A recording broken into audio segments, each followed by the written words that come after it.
Inferior creatures welcome. If you're here, you probably would like to get a feel on how I review things, for I can guarantee you it won't be the same as how everyone else does it. Let's rewind to a less angry Asian, trying hard to earn money. Eventually he makes enough money to buy a video game, but which one? He has to make a choice, but all the games he can choose from are all rated the same. What does he pick? There are the games that have half the player base loving it, calling it a masterpiece, and the other half hating it, calling it garbage. Who should he listen to? Many reviewers ask the question, how good is the game? Or, what is my opinion of the game? And while that is something, some just need more information. Also, I cannot tell you how many times I see reviewers lower a rating because of their own failings in the game.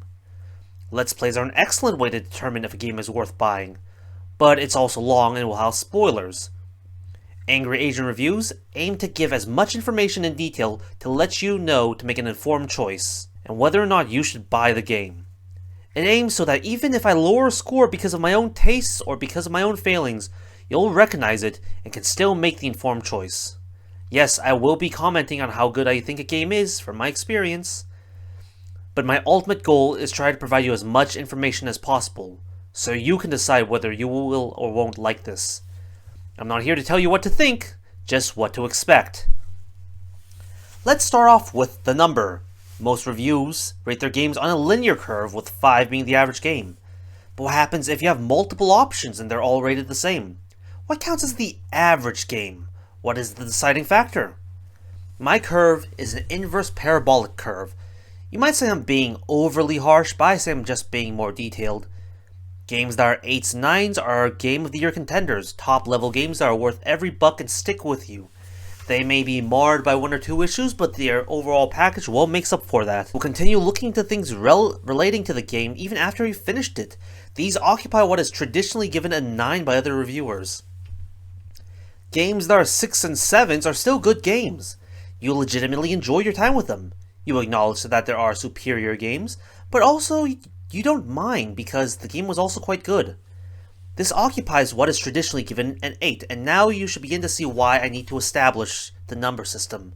As I will likely give a 6 to a game that many consider an 8 without realizing that they are the same on my scale. Games given a 4 or 5 are games that you had fun with, but you also feel like you could have spent your money better.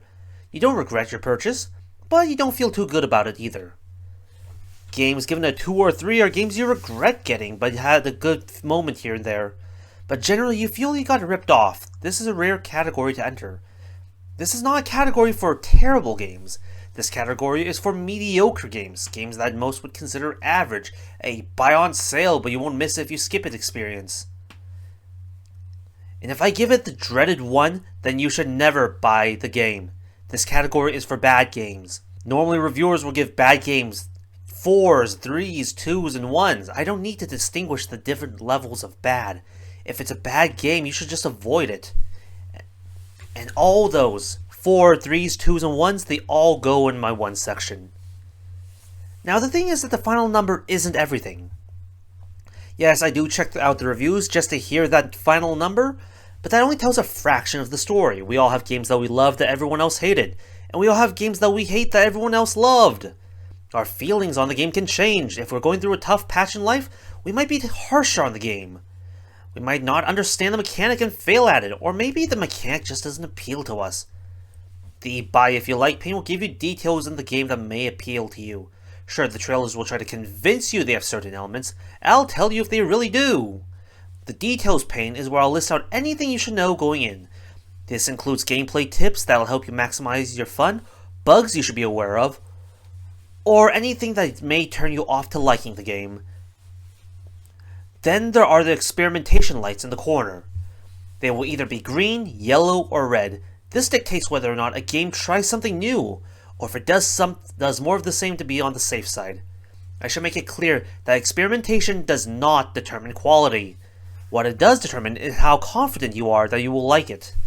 Red is experimental. Everyone might hate it because they are doing it wrong. Or everyone might like it and you have no idea why. Green is safe. If you played it once, you've played them all. Yellow does not necessarily mean experimental, but it does mean they've deviated from the normal formula. They'll have combined familiar aspects of gameplay with new twists. For example, God of War, at least the new one, is very safe in both story and gameplay, so they would get green in both categories. Something like For Honor would be red in gameplay, as something like this has never been done for. Sure, directional blocks and attacks, but not like this, and your enjoyment will hinge on that. And I cannot tell you how many analysis videos have gotten the gameplay completely wrong.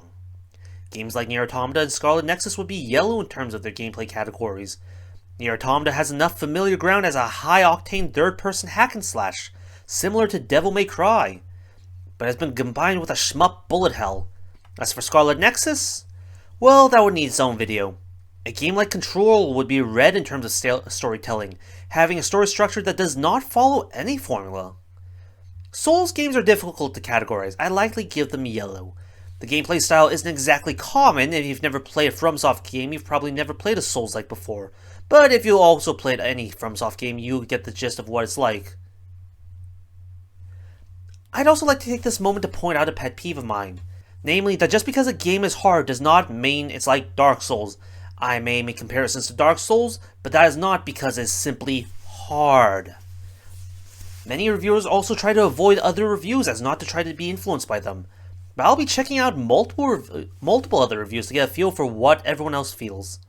After all, I'm one person, and, as I said before, everyone has a game that they hate that everyone loves. This will also let me know if I'm missing something about the game. So that's the long and short of it. Angry Asian Reviews exists not to tell you what to think, it tells you what to expect.